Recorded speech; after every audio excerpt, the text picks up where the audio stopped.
Hey everybody.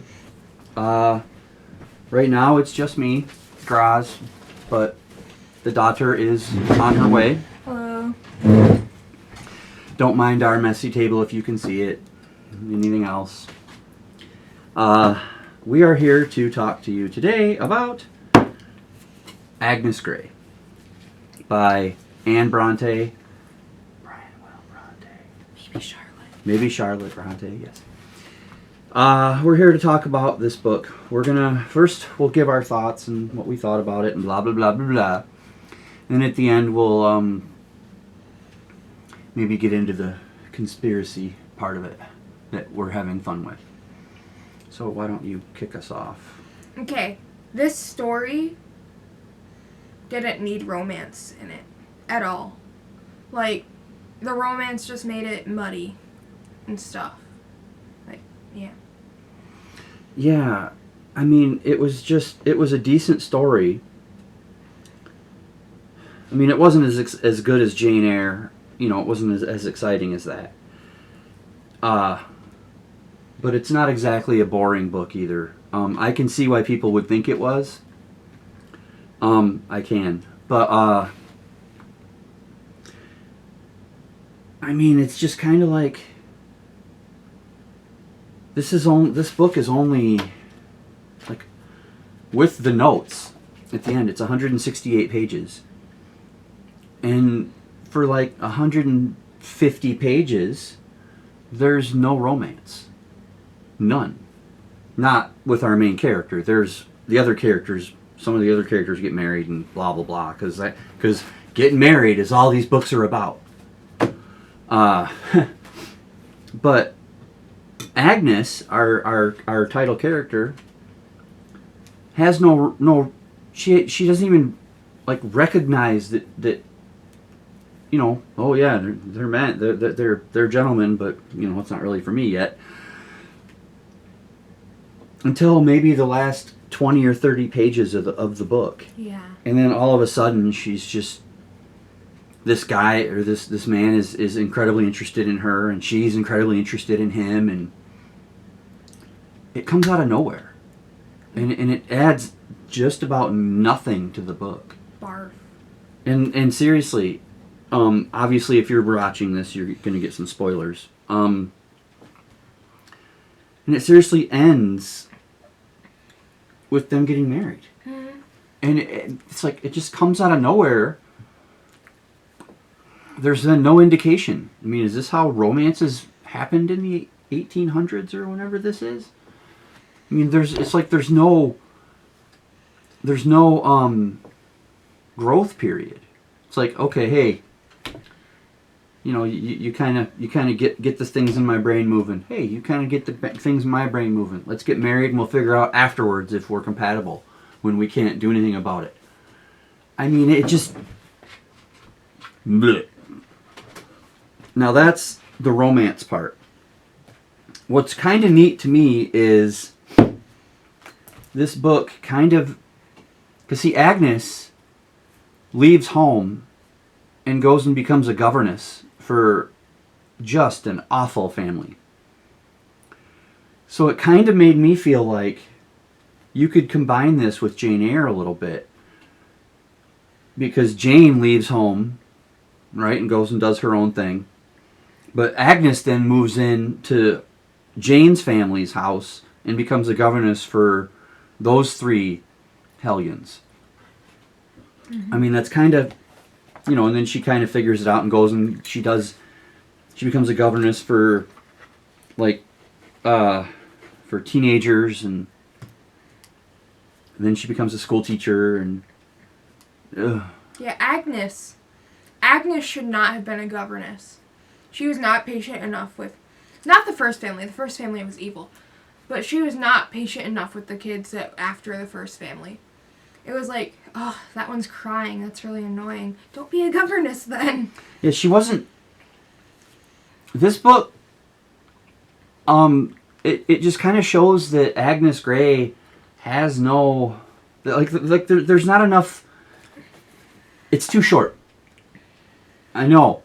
What am I saying? right? But it is. It's too short because it doesn't really tell any of the tales or any of the stories properly. Because you get, like, she just wakes up one day and is like, I'm gonna go be a governess. You know, I'm gonna send money home. I'm gonna go be a governess. Okay, you don't know crap about doing that. You're good in a couple of subjects, and then you expect everybody to just fit into your little bubble. You know, and then, I don't know, it just felt like... Now, was this one a school teacher? I thought she, like, taught somewhere. I think she just taught the kids she governed. No, remember her and her mom started some sort of a school near the end, and she was, like, working there. Right, that. But it felt like there was never enough time for anything to be properly fleshed out here. And in all realism, before we get to our fun part of where we conspiracize or whatever, I don't think that's the right word. It's close enough. Yeah. That, you know, maybe one person wrote all of these. But to be fully realistic about this book,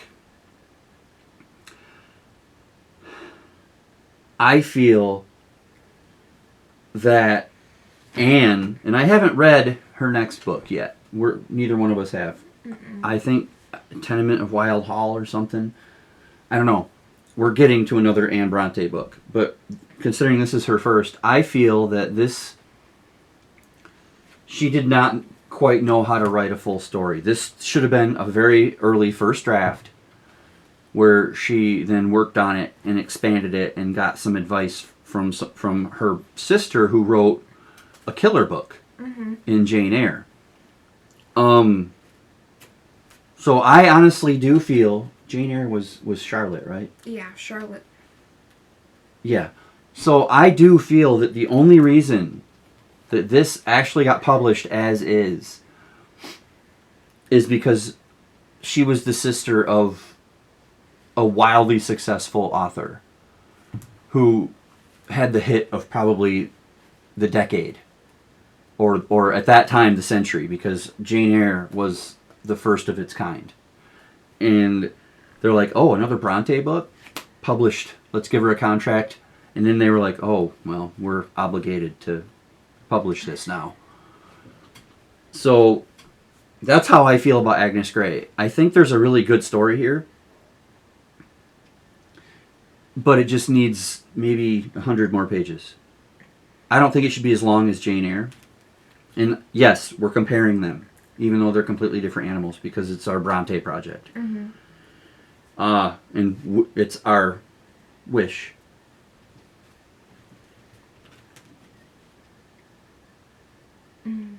You guys on camera might be able to hear it faintly, but we've got a cricket outside, and I can kind of hear a peeper, them little spring frogs. It's great. But yeah, so we're comparing the two, and I just feel that with maybe 100 more pages and some good advice, there could be something here. I don't think so. Okay. I think it's just a copy of Jane Eyre. It's basically the same story. I mean, yeah, it's switched up in a few places, but it's another governess, another unneeded romance. It's stupid. And, you know, evil children. Evil children, evil adults. Yeah, you're right.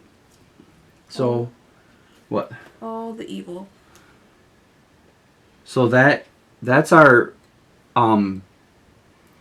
realism thoughts on Agnes Grey. Now we're going to have a little bit of fun.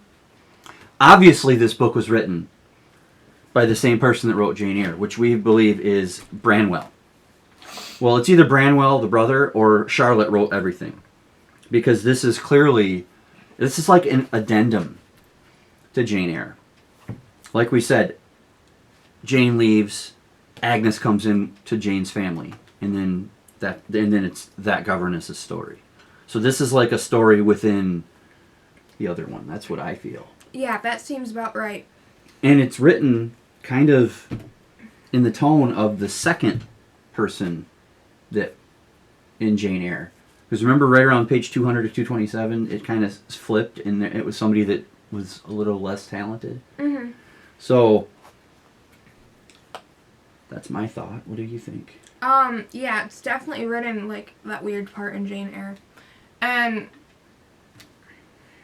I mean, even if it's not set in the universe of Jane Eyre, maybe it's an alternate version of Jane.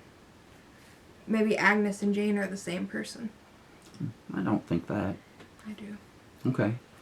I honestly, I do. Maybe I still feel that this is kind of like a inside story within the other book. Mm-hmm. You know, Jane's already gone, so this is the girl they bring in to take care of the kids who are just evil. I mean, seriously, there's a kid in here who wants to kill baby birds and torture them. And everybody thinks he's funny, including his adult uncle. I mean, seriously, there's psychopaths or sociopaths in here. Agnes, in her own fashion, puts a stop to it. Yeah, don't read this book if you don't like the death of baby animals. So, but yeah, this is book 2 of our Bronte project. Mm-hmm. As you can see, neither one of us felt as highly of this as Jane Eyre. She didn't really like Jane Eyre, but she likes this even less. I liked Jane Eyre, and this one was just kind of there. Like, I want to believe that there's more here, but it's tough. Yeah. Any final thoughts? It was a bad book. It needs to go into timeout. Now, April's book is Wuthering Heights. And I'm pretty sure that's Emily Bronte. Mm-hmm. It is. I'm already done with it. I couldn't put it down. That's a minor spoiler for you. She just started. So, but we will have it for you at the end of April. Mm-hmm. So that's Agnes Grey. Now I did give it because obviously at the end, not obviously, but at the end of this project, we're going to bring all 7 books back, and we're going to tell you what we rated them. Now I gave this a few extra points on like relevancy, because on the back it says this is a deeply personal novel written from the author's own experience. So basically, Anne Bronte is Agnes Grey, in a manner of speaking. And so I was willing to give it a little bit on that, because she kind of wrote very dryly of her own life. So I kind of gave her that. Right? Mm-hmm. Yeah. That part I didn't mind. Yeah. But anyway, that's Agnes Grey. I've been Grozz. This is the Daughter. The 2 of us will see you next time for Wuthering Heights. You will see me in the next day or 2 with a minor review of Unseen Archives of the Beatles. So until then, read more.